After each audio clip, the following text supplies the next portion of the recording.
Praise lord. దేవుడు ఈరోజు మనకి ఇచ్చిన వాగ్దానాన్ని మనం గమనించినట్లయితే సామెతల గ్రంథం 28వ అధ్యాయం 20వ వచనంలో నమ్మకమైన వానికి దీవెనలు మెండుగా కలుగును. ప్రియమైన దేవుని బిడ్డలారా, దేవుడు అంటున్నాడు, ఎవరైతే నమ్మకంగా దేవుని కోసం జీవిస్తారో వారికి దేవుడు దీవెనలు మెండుగా దయచేస్తాడు. నువ్వు చేసే పనిలో కూడా నువ్వు నమ్మకంగా ఉన్నట్లయితే ఖచ్చితంగా దేవుడు నేను ఆశీర్వదించేవాడుగా ఉంటున్నాడు. నీ ప్రార్థన జీవితంలో నమ్మకంగా ఉండు, భక్తి జీవితంలో నమ్మకంగా ఉండు.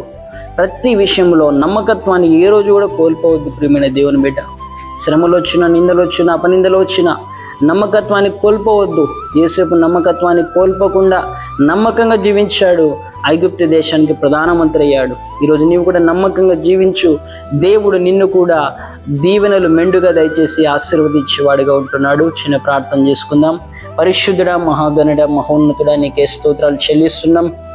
ఈ వాగ్దానాన్ని ఎంతమంది వీక్షిస్తున్నారు ప్రతి ఒక్కరిని దీవించండి. వారికి మీ దీవెనలు మెండుగా దయచేయండి. వారు నమ్మకంగా జీవించడానికి సహాయం దయచేయండి. ఈరోజంతా నీ బిడ్డలకు దీవెనకరంగా మార్చాలని యేసుక్రీస్తు నామంలో అడిగి వేడుకుంటున్నాము తండ్రి, amen.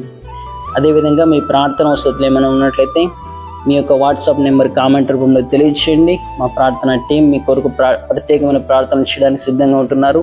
Praise Lord. God bless you.